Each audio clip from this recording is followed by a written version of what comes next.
2026-এর বিধানসভা নির্বাচন শাসক দল তৃণমূল কংগ্রেসের কাছে পাখির চোখ। আর তারই এক উদাহরণ দেখা গেল উত্তর 24 পরগনা জেলার জেলা পরিষদে। জেলা সভাধিপতি নারায়ণ গোস্বামীর মাথার ওপর মেন্টর হিসেবে বসিয়ে দেওয়া হলো অশোকনগরের প্রাক্তন বিধায়ক তথা অশোকনগর কল্যাণগড় পুরসভার ভাইস চেয়ারম্যান ধীমান রায়কে।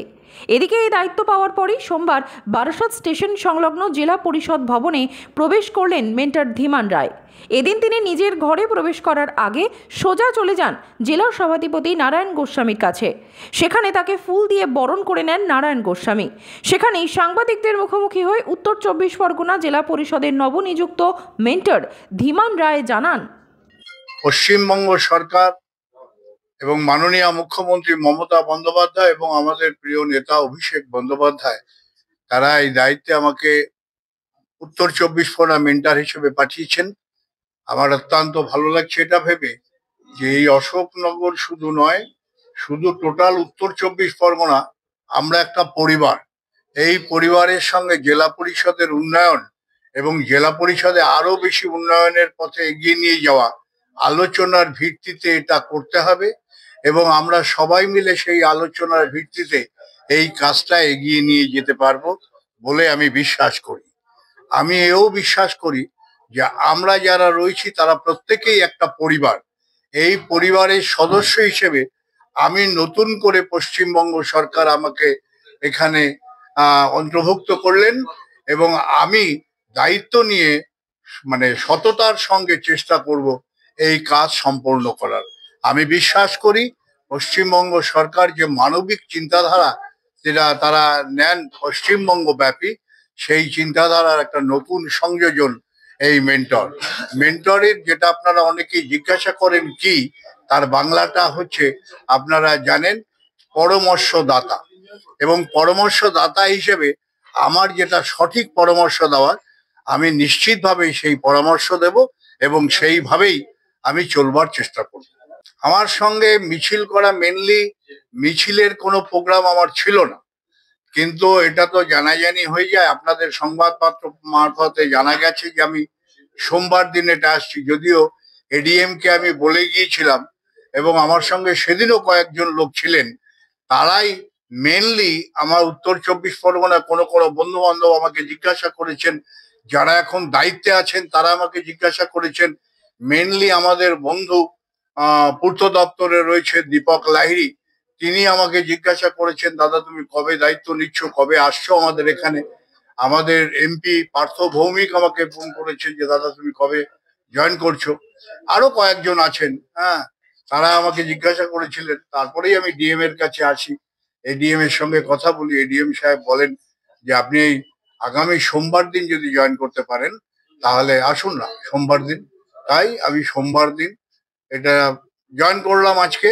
এবং আমাদের অশোকনগর বিধানসভার কিছু কর্মী, উৎসাহী কর্মী তারা আছেন, আজকে প্রায় 1000-1500, আমি এত লোক আসবেন আমি বুঝতে পারিনি, প্রায় 1000-2 মানুষ তারা এসছেন। এসে তারা, আমার ধারণা ছিল না এত, কিন্তু ওরা আমাকে ভালোবাসেন, ওরা এসছেন। আরো জেলা থেকে কেউ কেউ এসছেন, মাহফুজার এসছেন, আমাদের জাকির এসছেন, আমাদের অনেকেই এসছেন, সকলের নাম বললাম না। না আমাকে আমার ঘরের মধ্যে গিয়েছিলেন আমাদের পূর্ত দপ্তরের এডিএম এর কাছে, পূর্ত দপ্তরে যিনি দায়িত্বে আছেন দীপক বাবু, আমার সঙ্গে আমাদের অধ্যক্ষ ও উনি ছিলেন, সৌজন্য সাক্ষাৎ করলেন এবং ওরাই আমাকে নিয়ে এলেন। ব্যক্তিগতভাবে আমি অশোকনগরের বিধানসভার বিধায়ক ছিলাম।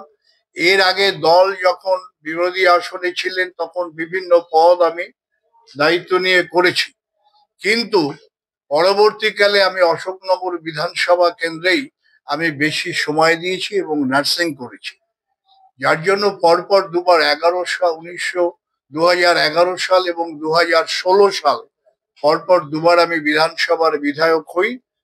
তারপরে আমি পৌরসভার ভাইস চেয়ারম্যান হই অশোকনগর।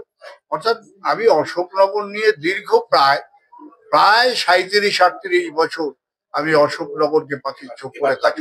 জেলা ভিত্তিক কাজ করতে হবে, অসুবিধা হবে না? কোনো অসুবিধা হবে না, অসুবিধার কোনো কাজ নেই। তার কারণ হচ্ছে কাজ করাটাই কিন্তু একটা রাজনৈতিক দলের কর্মীর হওয়া উচিত এবং কাজ করার জন্যই দল আমাদের এই জায়গাতে দেন। আমরা সেটা সততার সঙ্গে করব, এটাই আমরা সবসময় ভাবি। অন্যদিকে এদিন জেলা পরিষদের সভাধিপতি নারায়ণ গোস্বামী জানান, আমাদের পশ্চিমবঙ্গ রাজ্য সরকারের পঞ্চায়েত গ্রাম উন্নয়ন দপ্তর আমাদের নতুন করে আমাদের জেলায় এই পদটা ছিল, নতুন করে এই টার্মে মেন্টর হিসেবে প্রাক্তন বিধায়ক এবং দীর্ঘদিন আমাদের জেলার বিভিন্ন ডেভেলপমেন্ট এবং পলিটিক্সের সঙ্গে যুক্ত, বর্তমানে তিনি vice chairman Ashoknagar Kalyangarh municipality, তাকে মেন্টর করা হয়েছে। এবং বিশ্বজিৎ দাস প্রাক্তন বিধায়ক বাগদা, তাকে কো-মেন্টর করা হয়েছে। আজকে মেন্টর হিসেবে ধীমান-দা আমার সিনিয়র, আমার অগ্রজ, তিনি আজকে এসছেন। আমরা একটা ছোট সংবর্ধনা তাকে দিলাম এবং তার বসার জায়গা ইত্যাদি ইত্যাদি আমরা তাকে বুঝিয়ে দেবো। এবং আমাদের একসাথে আমরা বাংলার মাননীয় মুখ্যমন্ত্রী মমতা বন্দ্যোপাধ্যায়ের যে পরিবার এবং এই জেলার উন্নয়নে আমরা যৌথভাবে কাঁধে কাঁধ মিলিয়ে একসাথে কাজ করব, যাতে মমতা বন্দ্যোপাধ্যায়ের যে ইচ্ছা সেটাকে পূরণ করে। স্পেসিফিক ভাবে মেন্টর বলতে, এটা আইনের দিক যারা আছেন, আমাদের ডিপিআরডিও, এডিএম, এইও জেলা পরিষদ সেক্রেটারি, এরাই বলতে পারেন। তবে এটুকু বলা যায় যে বিভিন্ন ক্ষেত্রে জেলা পরিষদকে পরামর্শ দেওয়া, জেলা পরিষদকে পথ দেখানো এবং সমস্ত কাজে মিলেমিশে থাকা। মূল বিষয়টা হচ্ছে এই যে জেলার উন্নয়নে জুড়ে থাকা। তো এটা অত্যন্ত সঠিক সিদ্ধান্ত হয়েছে। আমরা মনে করছি জেলা পরিষদ যে আমরা একসাথে কাঁধে কাঁধ মিলিয়ে এই জেলায় উন্নয়নটা করতে হবে। নিশ্চয়ই উনি তো অ্যাজ এ ভাইস চেয়ারম্যান আছেন, তো সেক্ষেত্রে ওনার যথেষ্ট ইতিবাচক ভূমিকা আছে ওখানকার উন্নয়নের ক্ষেত্রে। এবং এই নতুন পদ পাওয়ার ক্ষেত্রে, যদিও মেন্টর পদটা অ্যাজ এ হোল জেলার, গোটা নর্থ চব্বিশ পরগনা ডিস্ট্রিক্ট, তার একটা ভাগ হচ্ছে আমাদের গ্রামীণ হাবড়া 2 নম্বর ব্লক পদ, নিশ্চয়ই কিছু বাড়তি সুবিধা থাকবে।